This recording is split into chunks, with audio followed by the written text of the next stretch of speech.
gabadhan ayaa waxay u shaqaynaysay reerkan taajiriinta kadibna markay cuntada cuneen ayaa waxay soo qaadatay cuntadii ay soo reebeen boorsada ayayna ku ridatay waxaana aragtay gabadh yareed oo reerka taajiriinta dhaleen waata iyadoo weerar iska dhaqanaysa wayna soo baxday waxayna soo cadaalka iyo gurigeeda waxaana soo dawgashay cunugta yareed oo reerka taajiriinta dhaleen oo meesha ka eegaysa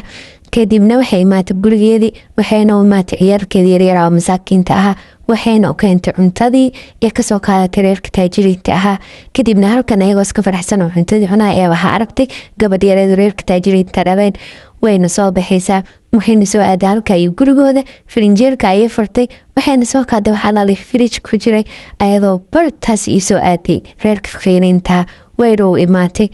aad ayay u yaabeen markay arkeen gabadhi taajiradeeda oo cuntadii firiisha ku jirta dhammaan soo qaaday waaka ayagoo saddexdood ninkan bisada ayaa wuxuu u imaaday naagtan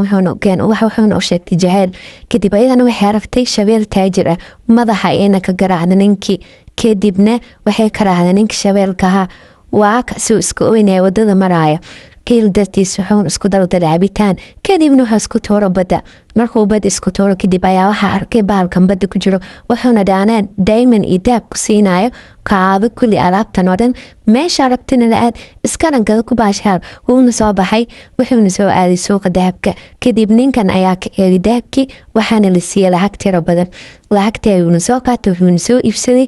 gaari aad iyo aad qaali u ah waa kaasoo iska baashaalo gaarigiisa wato wuxuuna wacay saaxiibkiisa wuxuuna kudhi saaxiib gaari ayaan gatay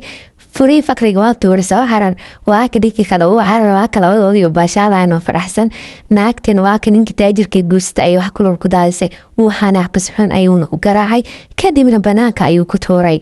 waata ayadoo ooyis keligeed jidka gabadhan fakiirada ayaa wixii xaaqi jirtay jidadka maalin ayay waxay aragtan in aad u shidan kadibna way ku oraday waxayna ku tiri lambarka iyo kor asagina taleefanka ayuuba ka tuuro laba naagooda meeshan ay ku qasbasnayn waata miskiinta iyadoo iska ooyis keligeed meeshan ninkina naagii ayuu ka raacay kadibna kan ayaa arkay isna fakriga ah wuuna haagareyey wuuna la saaxiibay labadooda shaka ayay isla bilaabeen lacag ayayna heleen kadibna waxay soo aadeen dhankaa iyo soo kala iibiyay alaabaha bombal ayuuna soo iibay kadibna waxay go-aan ku gaareen inay dhulka qadaan waxayna ka heleen dahab aad qaali u ah kadibna aad ayay ugu farxeen labadoodii wayna soo qaadanayaan dahabka waxayna u keeneen ninka dahabka gada kadibna dahabka ayaa waxay u noqday malaayiin lacaga wayna soo qateen ayagu furii fakriga tuuro waa kuwa labadoodii labisan oo faraxsan labadii naagood iyo ninkina waa kuwan ayagoo meeshan taagan gabadhan ayaa waxay ahayd boqorada dhuusada ninkeeda ay dhuusa ku wareerisay kadibna uu xanaaqa banaanka ayuuna u saaray boorsadeediina waa u tuuray iyadoo laamiyada iska midheysa ayaa waxay ku fikirtay cunugeeda lidoonta waxay siin lahayd buugaag iibiyo oo ayay gashay kadibna waxay ayay iibin jirtay muraayadaha iyo derbiyada ayay dhaqan jirtay iyo dhulalka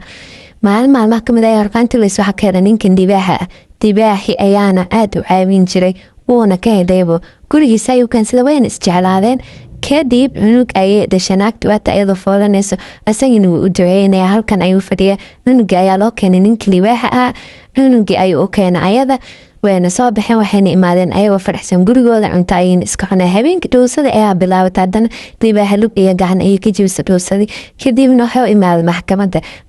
isagoo la saaran ayaa haddana boqorada dhuusada ee bilaabay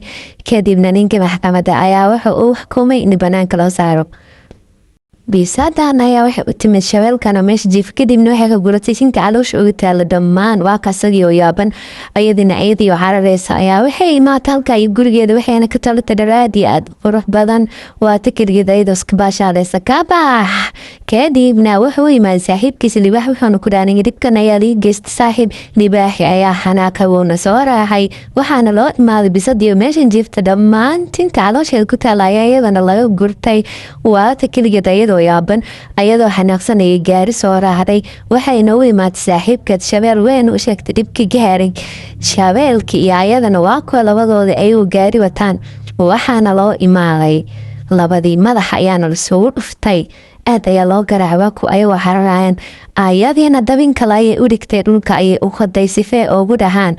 waa kuwan ayagoo xararaya godkii ayayna ku dhaceen kadibna xariga lagu xirxiro meel baa laga soo laalaadiyey dhammaan xaloosha ayaa laga guray dhab ayaana laga tushay mar kale waa kuwa dibaaxi